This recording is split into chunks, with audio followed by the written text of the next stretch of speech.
Je viens de vendre l'appartement que j'avais acheté il y a un petit peu plus d'un an et dont je vous avais beaucoup parlé. J'étais en plein dans les cartons il y a encore tout juste quelques jours. En effet, j'ai vécu dedans, c'était ma résidence principale, et on a vraiment vite fait d'entasser des babioles par-ci par-là. Il est difficile de se séparer d'un bien, surtout si, comme moi, vous êtes un grand ou une grande sentimentale. Mais bon, c'était pour la bonne cause. Souvenez-vous, j'avais annoncé haut et fort que grâce à cette seule opération immobilière, je m'étais enrichi de 50 000 euros. Le but n'était pas de me vanter, mais tout simplement de montrer au maximum de personnes que c'était possible. Quoi qu'il en soit, j'avais déchaîné les foudres sur Internet. Il n'est pas toujours évident de parler d'argent en France. Cette vidéo, qui avait littéralement créé le buzz, avait attiré deux types de personnes. Celles qui pensaient que j'avais eu raison, et celles qui pensaient que j'étais, comme qui dirait, un malade. À la fin de cette vidéo, je vais vous annoncer combien j'ai réellement vendu cet appartement. Toutefois, je peux d'ores et déjà vous dire que les personnes de la catégorie 2 avaient raison. Je n'ai pas gagné 50 000 euros avec cet appartement. Est-ce plus, est-ce moins? Vous le saurez d'ici quelques instants. Mais commençons avec le commencement. Fin 2010, le seul investissement que j'avais réalisé était dans les parkings. J'étais très satisfait par ce premier achat immobilier. Il m'avait permis d'apprendre énormément, car que l'on achète un parking ou un appartement, nous devons faire face aux mêmes problématiques et à la même paperasse. De manière générale, quand on investit une première fois et que ça se passe bien, savez-vous ce qui se produit? On a envie d'investir à nouveau. J'avais donc encore faim d'immobilier et voulais me lancer dans un nouvel achat plus gros cette fois-ci. Le seul souci, c'est que j'avais l'impression d'arriver trop tard. En effet, j'arrivais à un moment où les prix étaient déjà hauts, fin 2010. J'avais commencé à faire quelques recherches, mais je n'avais rien trouvé de très intéressant. Je commençais vraiment à être désespéré jusqu'au jour où j'ai reçu une lettre de mon employeur. À l'époque, je travaillais dans une grosse entreprise informatique, un des leaders en France. On m'annonçait alors que j'avais gagné la somme mirobolante de 15,36 € d'intéressement sur l'année. Pourtant, l'entreprise était en très grande forme. Elle gagnait beaucoup d'argent. Sur le coup, j'étais vraiment très énervé. Mais très vite, j'ai pris cela à la rigolade, contrairement à mes collègues. Après tout, je n'étais que salarié. J'avais déjà le confort, entre guillemets, et une sécurité apparente d'une fiche de paye qui tombait chaque mois. Ce confort, toujours entre guillemets, avait un prix. Mon salaire était limité. Je dois donc remercier mon ancienne boîte, car c'est grâce à elle que j'ai été reboosté pour investir dans l'immobilier. À la différence d'un emploi, quand on investit dans la pierre, on devient entrepreneur. Autrement dit, votre rémunération n'est plus limitée, elle n'est plus capée. C'est vous qui la fixez en fonction de vos résultats. À force de patience, j'ai donc signé une très bonne affaire dans le 18e arrondissement de Paris. Attention, ce n'était pas gagné pour autant. Sur le coup, j'étais littéralement terrorisé. L'appartement était dans un état déplorable. Il était infesté de cafards. Il était sombre. Une odeur nauséabonde émanait des lieux. On pouvait même la sentir depuis le palier. Et le ravalement de façade était en cours. C'était mon premier gros investissement. J'avais vraiment peur. Puis, en refaisant tous les calculs dans ma tête, j'ai pris mon courage à deux mains. Cet appartement que j'ai acheté au final 181 162 € et 50 centimes, tout compris, oui, tout, même les travaux, pourrait bien au final être revendu immédiatement après l'achat et les travaux 230 000 € net vendeur. C'est ce que j'avais annoncé sur mon blog et qui a déchaîné les foudres, notamment sur un forum français dédié à l'immobilier très connu. Voyez-vous, ces gens-là attendent depuis les années 2000 que l'immobilier baisse.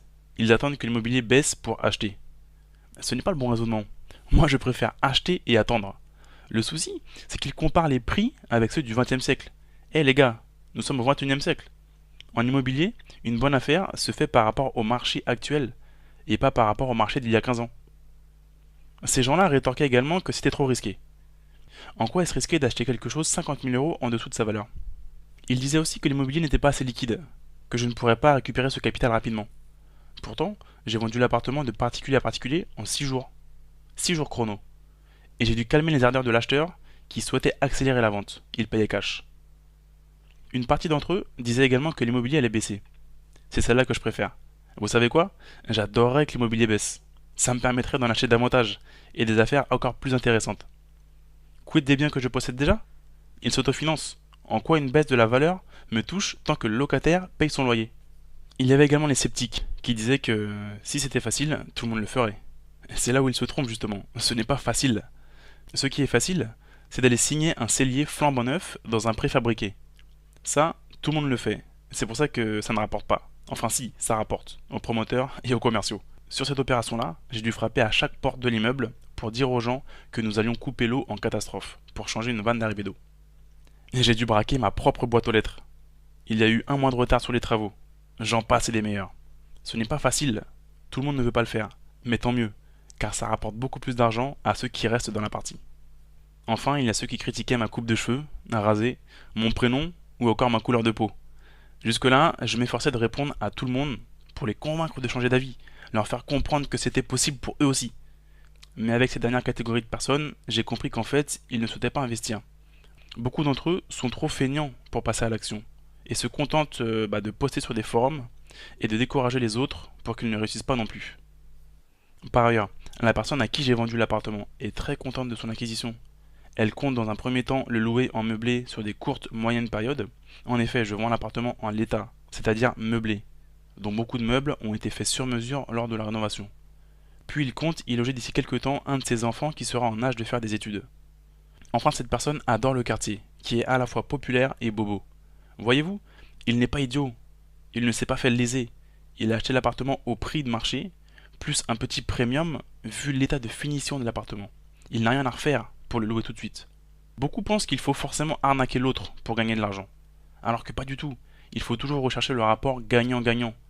De mon côté, j'ai gagné de l'argent au moment de l'achat, et non de la revente, car j'avais acheté en dessous du prix du marché.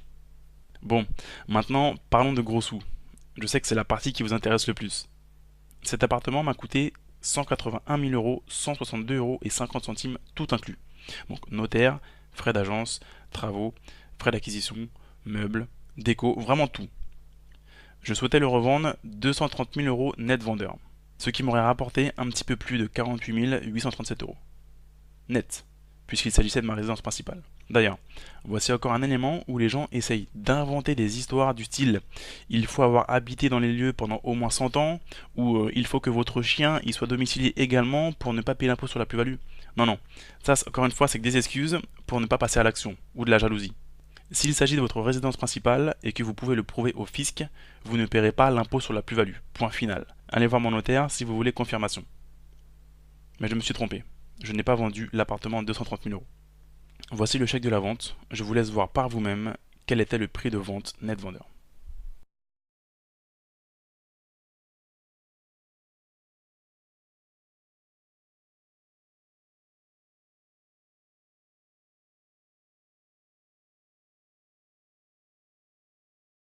Refaisons les calculs donc. Cet investissement immobilier m'a donc rapporté 53 837,5 euros net. J'insiste sur le net. Il n'y a pas de frais bancaires ou autres frais cachés. J'avais mis 13 750 euros d'apport pour cet investissement. Si nous calculons le retour sur investissement, nous obtenons un rendement de plus 391,5% sur un petit peu plus d'un an.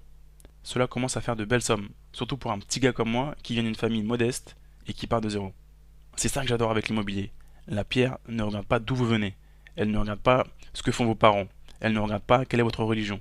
Tout ce qui compte, c'est l'opération que vous êtes en train de signer. Mais pour cela, il faut commencer à investir.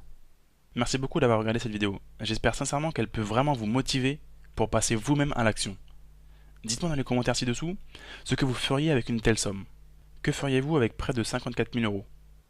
Dans une vidéo que je vais publier prochainement, je vais vous dire exactement ce que j'ai décidé de faire avec cet argent. Mais bon, je pense que beaucoup parmi vous vont le deviner. A très vite dans la prochaine vidéo.